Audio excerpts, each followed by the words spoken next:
सबसे पहले बात करते हैं प्रथम चतुर्थांश की। तो इसकी सीमाएं कौन कौन है? एक्स अक्ष का धनात्मक भाग एवं वाई अक्ष का धनात्मक भाग इसकी सीमाएं हैं, जबकि ऊपरी सीमा खुली हुई है। यहाँ पर ध्यान देना महत्वपूर्ण है कि सीमा अर्थात एक्स अक्ष का कोई बिंदु या वाई अक्ष का कोई बिंदु उसको प्रथम चतुर्थांश, द्वितीय चतुर्थांश, तृतीय या चतुर्थ में नहीं लेंगे, वो अक्ष पर का बिंदु कहा जाएगा। यहाँ पर एक महत्वपूर्ण प्रश्न है, क्या हम बिंदु को देखकर बता सकते हैं वह किस चतुर्थांश या किस अक्ष पर स्थित होगा? जी हाँ, हम लोग इस काम को बिल्कुल सहजता एवं सरलता से कर सकते हैं। आपको केवल देख लेना है कि बिंदु की प्रथम संख्या का चिन्ह क्या है, दूसरी संख्या का चिन्ह क्या है। अगर दोनों प्लस है, दोनों धनात्मक है, तो वह प्रथम चतुर्थांश में होगा।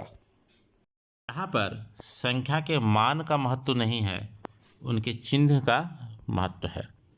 जैसे 2,10 प्रथम चतुर्थांश में होगा, 2,2 करोड़ भी रहेगा, 7 करोड़ 4 भी रहेगा, सभी प्रथम चतुर्थांश में होंगे क्योंकि दोनों का चिन्ह धनात्मक है। आप यहाँ पर बिल्कुल सही सोच रहे हैं कि द्वितीय चतुर्थांश में एक्स अक्ष वाली सीमा जो है वो ऋणात्मक है, वाई अक्ष वाली सीमा धनात्मक है, इसलिए पहली संख्या ऋणात्मक हो और दूसरी संख्या धनात्मक हो तो वह सीधे जो है सो द्वितीय चतुर्थांश में ही आएगा।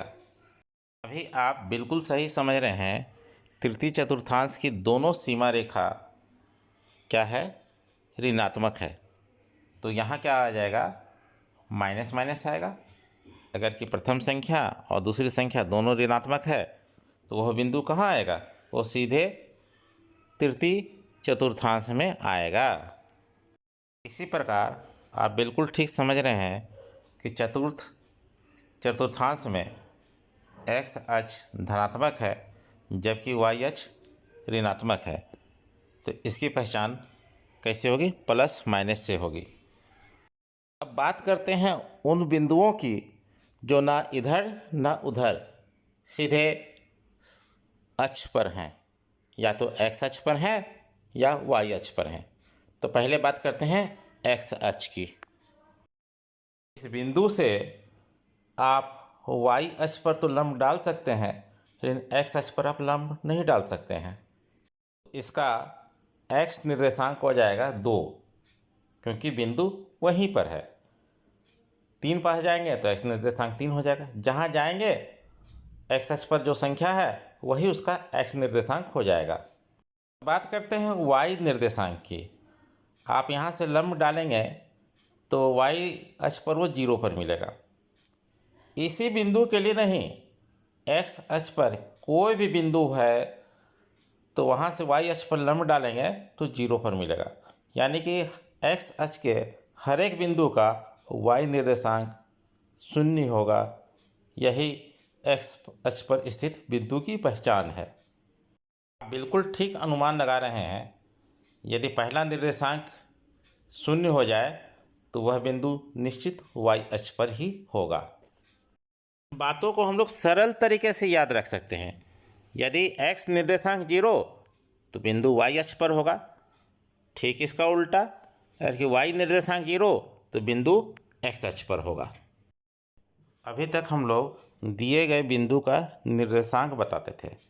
अब ठीक उल्टा, यानी बिंदु दिया रहेगा उसे आलेखित करना होगा।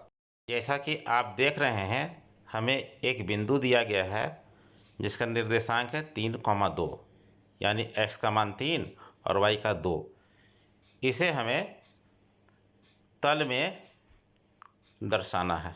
कहाँ पर होगा यह? इस कार्य को हम लोग विभिन्न चरणों में करते हैं। इन चरणों को आप ध्यान से सुनिए, समझिए। आप देख रहे हैं कि बिंदु का x निर्देशांक का मान 3 है, इसलिए x अक्ष पर जाएंगे, 3 को खोजेंगे जो कि लाल रंग के घेरे में दिखाया गया है। यहाँ पर पहुंचकर आपको एक लंब खींच लेना है। बिल्कुल इसी तरह y अक्ष में 2 पर जाकर लंब की रचना करनी है। देखिए दोनों लंब कट रहा है, उसे लाल रंग से दिखाया गया है, वहाँ पर जाके ए और उसका निर्देशांक को लिख देना है। इस प्रकार दिए गए बिंदु ए को आलेखित करने की प्रक्रिया पूरी हुई। शुरू से आपने इसे देखा है तो आपको कोई परेशानी नहीं होगी। तो -2,4 का केवल चिन्ह देखना है। माइनस प्लस मतलब द्वितीय चतुर्थांश। आलेख के द्वारा इनका सत्यापन भी हो गया। इस प्रकार आप देख रहे हैं दूसरा बिंदु 3,-1 है, प्लस माइनस का चिन्ह है, प्लस माइनस चौथे चतुर्थांश में होता है। इसका भी आलेख के द्वारा सत्यापन हो गया। इस बिंदु को आप देख रहे हैं, इसका y निर्देशांक 0 पर है, इसलिए यह x अक्ष पर होगा। आप यहाँ देख रहे हैं कि x और y दोनों निर्देशांक धनात्मक हैं, इसलिए यह प्रथम चतुर्थांश में होगा। जानते हैं कि यदि किसी बिंदु का x निर्देशांक तथा y निर्देशांक दोनों ही ऋणात्मक होता है तो वह तीसरे चतुर्थांश में होता है। प्रश्न संख्या 2 बिल्कुल प्रश्न संख्या 1 जैसा ही है। इसमें दिए गए बिंदुओं को आलेखित करना है। पहला बिंदु है, देख रहे हैं सारणी में, -2,8, दूसरा है -1,7। इस तरह से सारे बिंदु दिए गए हैं, इनको आपको आलेखित करना है जैसे अभी तक किया गया।